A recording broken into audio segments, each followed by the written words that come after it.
Well, Alexis, thank you so much for taking a few minutes out of your day to spend it with me. I really appreciate it. This is not even our first conversation together. Sometimes it is for some of my interviews, but we were able to talk a few minutes before, and I loved what you were talking about. You also spoke with my dad, who spoke so highly of you. And I'll let your story speak for yourself, but I just blown away by what you were able to tell me.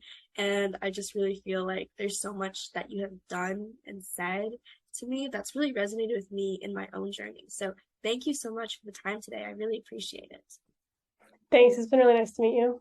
Thank you, you as well. Great. So I'll kind of let your story speak for yourself. So I'd love to know a little bit on, how did you get started? Because you have a really interesting story because it doesn't really start with a career specifically.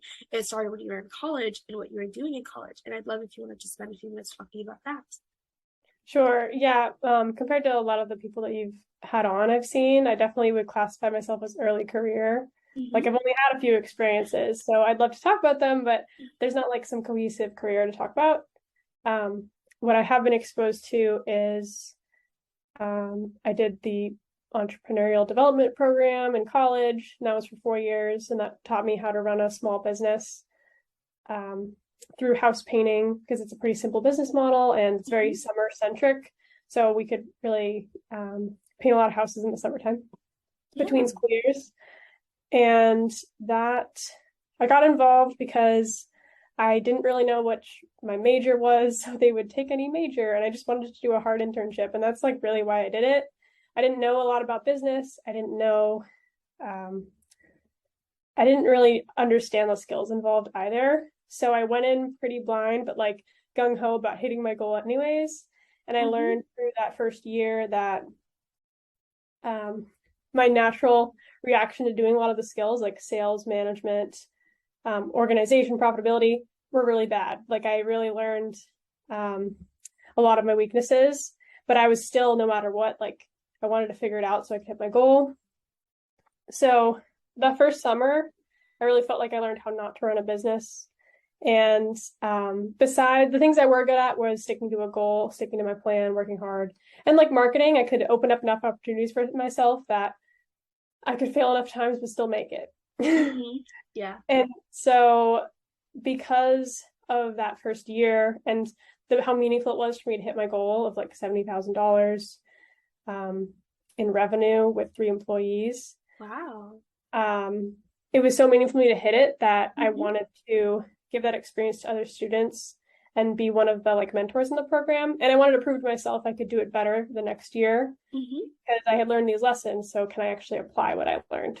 Mm-hmm. So then that kind of started the next, second year, third year, fourth year, where I progressively started mentoring more students, also going through the experience of recruiting them, which is its own skill and challenge. Mm-hmm. So I got to grow like my organization, essentially the state of Vermont, Right. to having over the 4 years, like 15 students that went through it. Wow. Very high success rate, an average of like $70,000 in business, which that was like our awards level. Like if you hit that level, you go on the awards cruise. So it was considered like above average, but our teams really excelled. And, maybe there's something about the UVM students that we just really picked out good ones. Uh, Yeah. but I found that coaching them was like the thing I was most naturally suited to. And I just felt like I had an intuition for. So I loved that. I loved everybody like committing to a goal and the self-improvement. And Mm-hmm. then alongside it, I got to kind of master those painting business level skills of sales management organization. Mm-hmm. Yeah, that is so, so cool. And 70,000 in revenue doing that first summer is definitely a huge goal, and that's a huge accomplishment, which is so amazing that you're able to do that. And, sticking to those goals, because I think setting goals is so easy, but sometimes people, when they don't show progress, they don't end up hitting their goal, if that makes sense, like, oh, I'm not doing enough, and then they'll just give up altogether. But like you said, you learned how not to run the business, but you still persevered and hit the goal because you had that goal in mind and you wanted to work hard, which is so so cool and such a huge lesson and achievement on its own. Yeah, and it I have so much appreciation for the system that allows that to happen because it sounds like, oh, we're just churning these out because everybody had consistent results, but it was hard Mm-hmm. for everybody, absolutely. But like the structure of knowing this many hours of marketing should translate to this many estimates to this many sales. You need this, like the whole Mhm. system, and then the management of all that. Like the system gave a lot of validity to what we were doing. So if a person was struggling to hit any of those areas, they had the validity of like, well, all these other students are able to be successful, so it must be something about me to improve. So it allowed it to be very personal development driven. Mhm. Um, you could always basically call everything your fault because all these other students did it, so it's clearly your fault. So, and I think that's really powerful. Um, so we could all believe in the fact that it's more about the individual person. Like the plan works, it's you that needs to change. Yeah, that's also really amazing that you were able to admit that too, because I know that sometimes people will fail under very, very well proven processes and they will still blame the process. They're like, no, it's just them. It's nothing to do with me. I'm good. I'm doing everything I need to. But I think that speaks for itself that you're able to admit, like, yeah, this is a proven process. There's some stuff I need to work on. I'm the one that's failing right now. Yeah, and I've been appreciating that even more and more because this past year I've been outside of that. I've been in a sales position in like the corporate tech sales world, but I'm like a team of one and then we're still establishing the process. Mm-hmm. And I just feel like the lack of all of that. So I can appreciate having that. Yeah, going from a very structured model to going on to trying to build your own has definitely been very interesting. I imagine that's what you mean.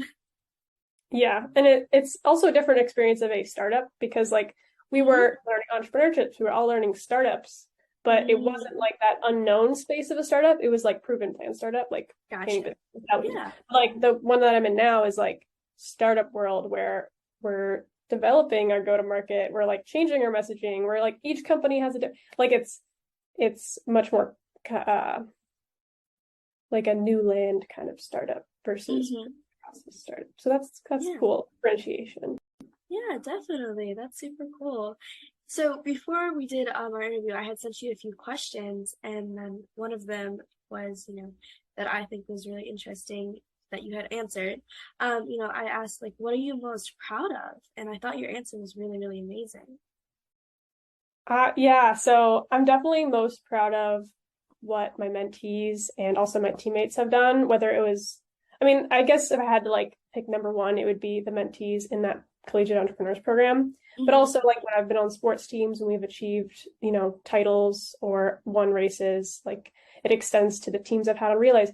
So I feel like in general, I value so much being in a group and pursuing goals. Like when I've achieved things on my own in a vacuum, it doesn't like mean much to me. Sure. So, yeah, if I have to pick, I would say like I'm just proud of every mentee that I've worked with who ran a painting business. Whether or not they hit their goal, even though many did, they achieved very, very challenging goals and they pursued self-growth along the way. Uh, Yeah. yeah. That's super cool. Definitely, I can understand because you had mentioned that you also did a lot of recruiting of getting people to join with you and build your organization, which sounds maybe to some people they might not realize, but sometimes recruiting college age students is not the easiest task, especially sometimes for business, because I have talked to a decent amount for my own, and it's not, it's been a very interesting experience, I think. So that is so cool that you're able to do that and also help them change their lives. Like you mentioned, even if they didn't fully hit their goal, which you said most of them did, they achieved so much self growth and their confidence, I imagine, and all those things that they would have never done if you hadn't helped them. Yeah, so I'm really proud of like I'm proud of what they did for themselves and like I'm Mm-hmm. proud of being a part of that journey. Yeah. Like whereas now, like again, as a good contrast, like I'm more of an individual contributor. It Mm-hmm. just doesn't feel as meaningful as Yeah. when I'm like really helping other people. So like yes, it's sales, but I just feel like the helping other people part is what feels good, and helping them achieve their goals. Yeah, definitely. It's so rewarding to be a part of a change in someone's lives because you see your life and sometimes we don't even realize the changes in our lives if that makes sense. Because for me, I know there's definitely been times like I look back on my life, I'm like, oh, I didn't even realize I was a different person. But when you see someone change in front of you and you see, hey, I've noticed your growth, and they go, oh yeah, you helped with that. It's such a different feeling in my mind. Yeah, and one of the things that we would do on a weekly basis was in our weekly meetings. Part of it would be about the goals, the plan, things like that. But also Mm-hmm. it was regularly we were talking about the personal growth, and we would regularly talk about those themes. Mm-hmm. And um, at some point, like later on, my mom, who is has a history of being like a management consultant, like leadership, whatever, writing books, like kind of she's, been involved in the ideas of leadership in like the business world. Mm-hmm. So she gave me some book called like the pause principle. And I didn't even like super read it because it's one of those books where it all could be summed up in like one paragraph, but it's a business book, so I had to write a book. Anyway, I'm digressing a little bit. But the point is, like, this book was making the point of how powerful it is to pause regularly, reflect on what you're doing, and how that can help you grow faster because of all that like feedback and focus and Yeah. reflection. And like I could see through that, like how powerful it was that we regularly do that. Yeah, Because definitely. you could just power through, but that kind of helps orient all of it and gives you Mm-hmm. perspective. So it not only helps you stick with it more, but you just get more out of it. Yeah, definitely. And I completely understand what you're meaning about like the book. You could probably summarize it sooner. I'm blanking on its name so bad right now. I think it's called like the Positivity Hour or some or Productivity Game on YouTube. He does business book summaries and they're like 5 to 10 minutes. So if that might be something you're interested in because it takes the best parts of the book and just he does it also like a little drawing too. So it's a little entertaining to watch as well. It's not just like some guy being like, and this is what I learned from Rich Dad Poor Dad, Robert Kiyosaki. Like he makes it really interesting because I think he might have even covered that book because that book sounds familiar, but I could be making that up in my head, so I'm not sure. Yeah, But that love might be that. Great yeah. idea for the YouTube channel. Exactly. Yeah. So I would love to know. I know that still you're a little bit young, so looking back and saying to your younger self might seem a little bit like, oh, that was just like yesterday. But you obviously have achieved a lot of amazing things in just the past 4 or 5 years, and you've been doing a lot. And I'd love to know, generally, what would you say to, your younger self kind of looking back, or what would you say to the younger generation kind of moving forward? Yeah, I appreciate that question because I did have to think about it. It didn't immediately come to my mind, maybe because I'm too close or because at first the advice I gave myself was kind of what I did. Like, I feel like my Mm-hmm. advice was like, yeah, like do hard things. Because I'm like maybe close to that age, I still kind of have, I feel like I had the right instincts and I'm proud of, I'm like Yeah. happy with. But then when I thought more about it and I thought of things that maybe I wasn't quite as proud of or I would have done differently, that's where my answer came from. So Mm-hmm. I would say that what I would tell myself is what matters the most is that you're learning, Mm-hmm. like truly, because I understood this, but I put so much weight and pressure on my goals that I felt like I think there was larger portions, especially in the beginning, that I was like more motivated by the fear of failure than Mm. the drive to really succeed. I see. Like Yeah. I was um and so I put so much weight on my goals that I would hit them, but maybe hit them Mm-hmm. at all costs. And I think overall I did like a really good job of balancing things like between my sales goals, my like profit goals, which were a lot about principle because I was so bad at profitability in the beginning, like Mm-hmm. more so than like greed or like even need. But Sure. like I just had to balance like the sales targets with the profitability, with the employees managing their time correctly, paying them according to Mm-hmm. how I had scheduled things. And so like all in all, I like balanced it pretty well. Mm-hmm. But I think there were definitely some instances where I over focused on I have to hit this goal. And so there's like a couple people that I feel like I overcharged because I wanted to hit my sales goal. Right. Or like not necessarily overcharged, but I knew that our service, which is priced a certain way, they could have gotten a better deal somewhere else. Like I had to do it our way, but like they could have gone with the like Sure. handyman thing. Yeah. Or like employees, I was, like I wish I was occasionally like say an employee was like having a hard time. Like I wish I could have just like let them quit. Whereas I would hold on to them for like an extra week because I had to, in my mind, I had to like hit my production target. So I needed to keep them on so I could finish this project so that I would finish it before the school year started again. And like in my mind, I'm kind of diving into specific memories that probably aren't sounding very clear right now. No, I think But I understand. Yeah. yeah, I think sometimes I felt more stuck than I really was, feeling like I was forced into a certain decision I see. to the Mm-hmm. detriment of like an employee. Mm-hmm. And the customer, I feel more bad about some of the employee situations than the customer situations, but like I could have prioritized more for the grand scheme of what really mattered. Sure. So I would have loved to like, you know, pay a few employees more money. I don't Right. think I was like the worst in the program, but there's some cases that I wish I No. things a little Yeah, better. I can definitely understand that. Yeah. Like if I had say um yeah, like I would have felt better all around if I had, you know, maybe not quite hidden a few sales goals or not quite hidden a few profit goals, which was tough because it was like never sure until the very end. But like, but if everybody had had like a good experience, whereas I did Yeah. have some employees quit and I did have like some situation, you know, so Yeah. Yeah, definitely. I can understand that completely. yeah, like, but I am proud that I hit my goals Of course. and I had that, and at least, I mean, I'm also proud that I like have the reputation of being someone who hits her goals. Mm-hmm. So like, I don't like necessarily regret how I did it. I just feel like that was a learning experience that I went through. Yeah. Yeah, definitely. I can completely relate. It's like I have the world's worst anxiety. So like if something like seems like a very small like pebble, right, in my sidewalk that I'm walking on, like my path, I will freak out and I will feel so much pressure, even if it's like the smallest thing. Like I'm trying to think of like an example that would make sense, but like I just freak out so much. And especially like you mentioned, like you have these goals and you're like, well, I need to charge a few more dollars because I need to. Like I feel like I can't just not hit that goal, even if it's a little bit less. Like that is something I would 1000% do because I would just feel the anxiety and the rush so much. And maybe you don't feel that exactly, but that's how I can definitely understand is that like sometimes you can't really live in the past, and like you mentioned, you know, there's not a lot of regrets, and especially now you can't really do anything about it. And overall, you did have a really great experience, and you gave a lot of people a great experience. And there's just so many regrets that sometimes I look back, like, oh my gosh, why did I think that was the only option?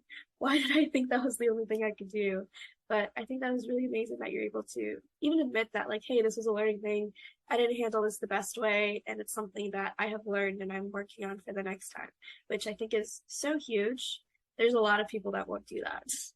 Yeah. Well, and especially now too, like now wages for like say labor jobs are going up so much with the just how the demand is. Mm-hmm. And at the time, like maybe I paid employees like $13 an hour because that was kind of how it was. And at the time that was competitive, like that was $1 more than somewhere else.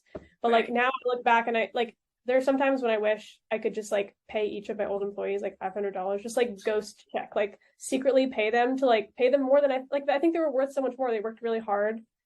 But at the time that was like that was the contract it was agreed upon, and like and also in the middle of the summer it was like so uncertain how my money would work out, and I was working really hard. But by the Yeah. end of it, it would like settle and work out. So that's kind of what I mean. Like I wish I Yeah. could. I still toy with that sometimes. Like I still think I should just go back and pay them as like a thanks. But I also is that really embarrassing? Is like are they going to be like why are you doing that? I think if On the you table. I wouldn't think so. If an old employer reached out to me and said, "Hey, I really appreciated that time you gave me work. Can I even do more for you? Can I do something else?" I mean, I don't think I would be like, "Oh my gosh, no, don't give me money. I hate you." Like, I don't Yeah. think that's something I would say.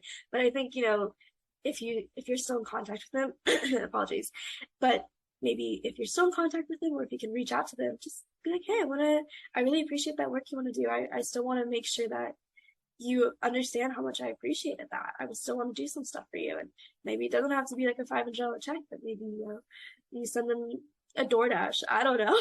Yeah. But those some things I think a lot of people could appreciate, especially there's so much going on in like the economy nowadays that, you know, sometimes me and my dad will buy gas cards from like the grocery store and we'll just give it to strangers, be like, hey, you know, I hope you have a good day today.